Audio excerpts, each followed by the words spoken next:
Welcome to the third dimension. Israel and the Palestinian resistance have agreed to a Gaza ceasefire and a hostage release deal with the mediation of Egypt, Qatar and the United States.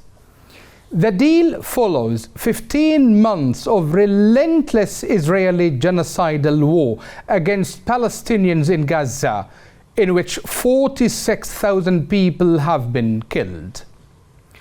The agreement includes 3 phases. If completed, should lead to a permanent ceasefire, full withdrawal of Israeli forces from Gaza, and the beginning of the Strip's reconstruction. Phase 1 of the deal is underway. Negotiations to reach the second and third phases of the ceasefire agreement would begin by next week. With the second and third phases uncertain, there are no guarantees that Israel will not resume its bombardment of Gaza. To discuss this topic, I'm delighted to be joined by Dr. Jamal Nazzal. Dr. Nazzal is a member of Fateh Revolutionary Council and its spokesman in Europe. Dr. Jamal, welcome to the program.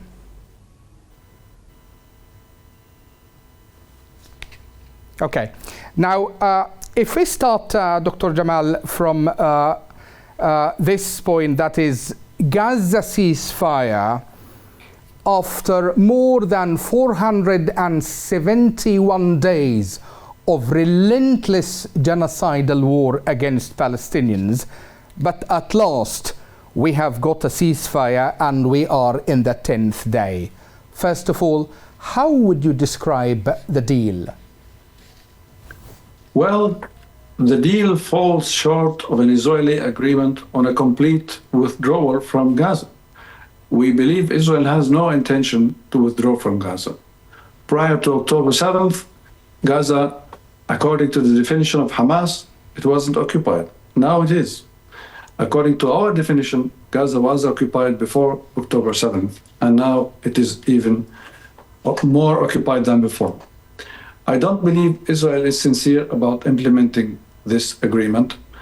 I can say also that the people are relieved that the ceasefire has been in place now. But let us remind everyone that Israel has been shooting and killing people ever since the agreement was announced. What I think is that Israel is going to keep on trying to find excuses for not implementing phase 2 and 3. Okay. Now, if we move deeply into the agreement deal itself, Dr. Jamal, we know that this deal, was presented by then President Biden on the 27th of May 2024. And this point is made publicly by various Israeli, Hamas and US officials as well, including Biden himself. The question is, Dr. Jamal, why has Israel agreed to the deal now? Well, everybody knows that Prime Minister Netanyahu was more inclined to support President Trump, and he worked on filing the presidential candidacy of Mr. Biden and his successor, Kamala Harris. So according to Netanyahu's calculation, if he had agreed to a deal prior to the election of President Trump, he would have contributed in making Kamala Harris become the President of the United States. This is obviously not what he wanted to see. He thinks that with President Trump, he will have a better deal to go on with this war, and we will see if he is proven right or wrong. So, in other words, it's again Netanyahu's maneuvers, political maneuvers. Yes, Dr. Jamal? Yes, it is. It is. The timing of it says that. Of course, everybody says that Trump has pressured him.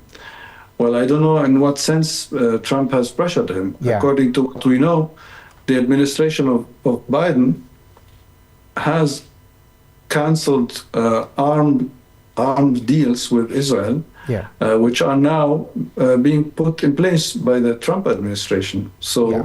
it's not obvious who pressured whom.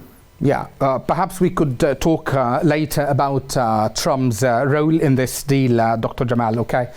In your introductory remarks, Dr. Jamal, you raised the issue of what is good about the deal, that the Palestinians, they are relieved of this plight, okay? Technically, as a senior member in Fateh, and also having this accumulative experience in negotiations, what is good about it, about the deal? Well, it's, in our view, it's a suspension of the genocide. It's just a suspension, and we want to make it a permanent one, hoping for it to lead to a comprehensive solution, leading to the creation of a Palestinian state. Because otherwise, what we have seen in prior Israeli assaults on Gaza is poised to repeat itself with the same actors and the same cast of role, if you will. So I can hardly see anything that is good about the deal, except for the ceasefire, which has the nature of being a temporary one, and we see a chance in making it a lasting one. Okay.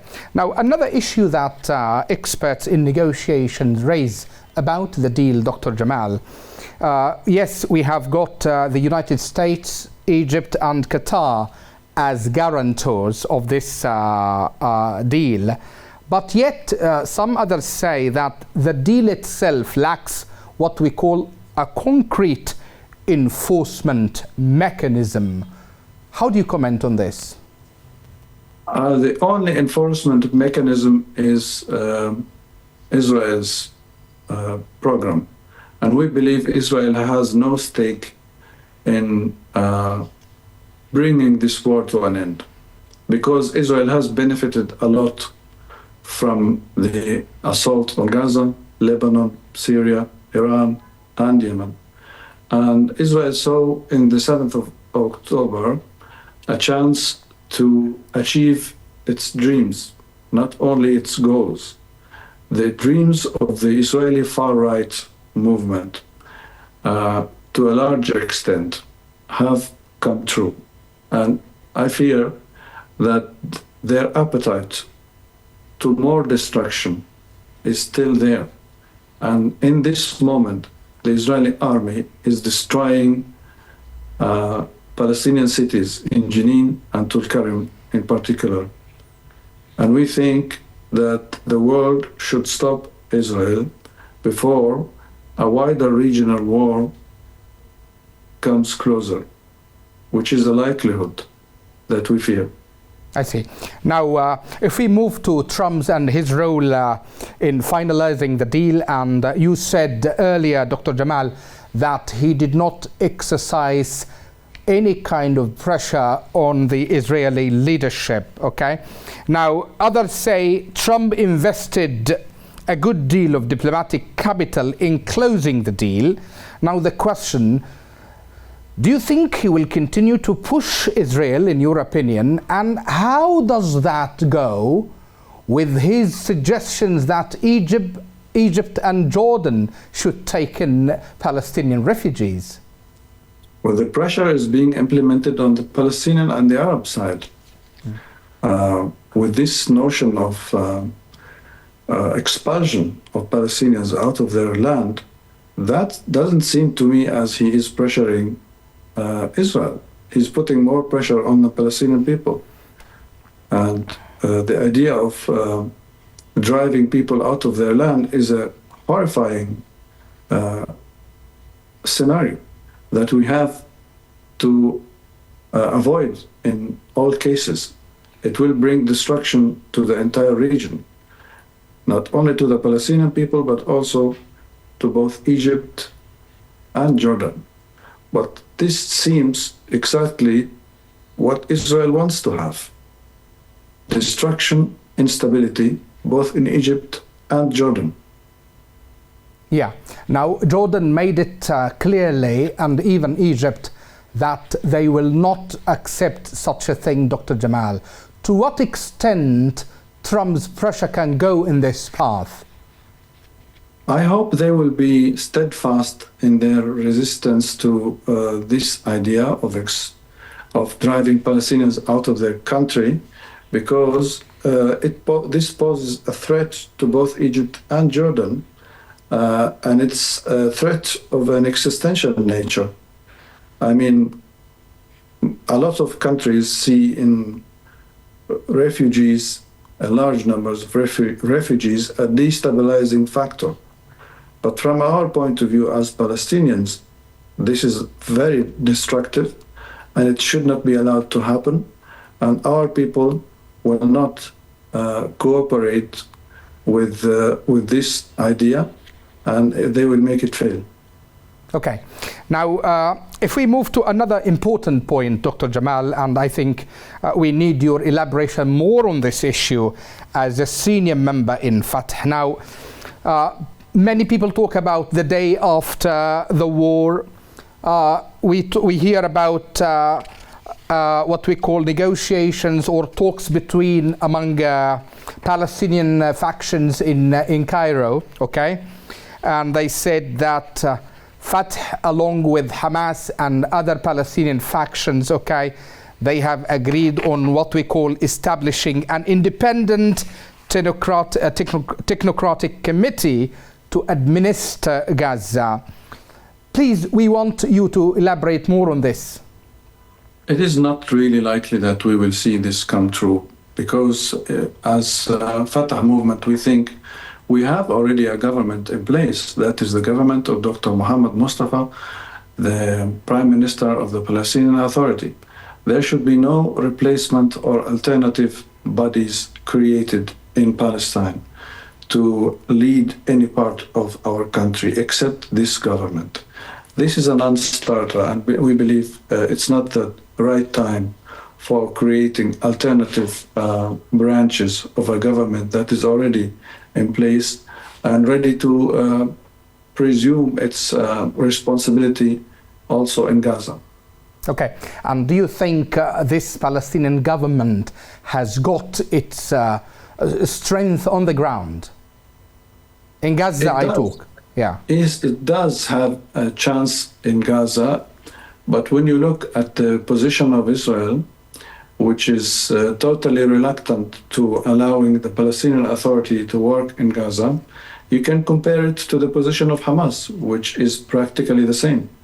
The only Palestinian faction which opposes the work of the Palestinian Authority in Gaza is Hamas, and it's ironic that they find themselves in the same square. Okay, what about Beijing's agreement, Dr. Jamal, about a new government, a new unifying government, and all these talks about? Well, the whole situation we have in Gaza is totally vague, and it is open to various options which are contradictory to each other. For example, if you look deeper into the ceasefire agreement, you may find some clauses according to which Hamas would agree to a certain number of its fighters, if you will, to evacuate Gaza. Each one of them would accompany 3 either family members or other members of the Hamas militia. If that is to be implemented, we will be talking about several thousand of injured or non-injured Hamas fighters. And in this case, it is an option for Hamas agreeing to evacuate Gaza. That remains to be seen. It is a suspicious article of the agreement that remains to be seen what that actually means. If that is the case, then we should wait until the agreement is implemented before we get into an agreement with Hamas over anything, like establishing a government of national unity or creating any sort of complementary bodies to the existing government. That is remains to be seen, and it has to be postponed until we see what's going to happen. Okay. Dr. Jamal, did Fateh or the Palestinian Authority, were they involved in talks? Well, the Palestinian Authority provided some crucial database for the Palestinian prisoners. As you know, yes, there are governmental branches for the Palestinian Authority which do have the database of the Palestinian prisoners. After all, the Palestinian government has also a social program for the Palestinian prisoners, and it is responsible for compensating their families for the destruction that their families do suffer all the time. So that is probably the only role the Palestinian Authority played in the whole deal. Apart from this, it was Hamas who insisted on representing itself through Egypt and Qatar as the mediatory,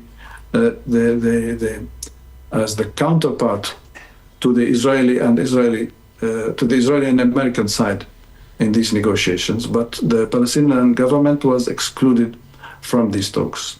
Okay. If we would like to wrap up this conversation, Dr. Jamal, how do you see the future scenarios in Gaza?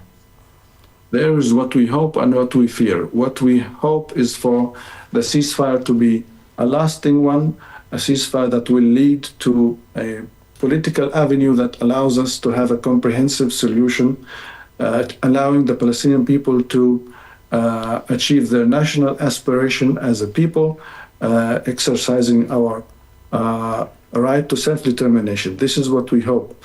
But we fear that the war will go on. Israel has no stake in making peace with anybody, let alone with the Palestinian people. And Mr. Netanyahu's agenda is one of war, not peace. Okay. This brings us to the end of this interview, Dr. Jamal. Thank you so much for your time and insight, and thank you for talking to Yemen Today TV. Thank you. Thank you.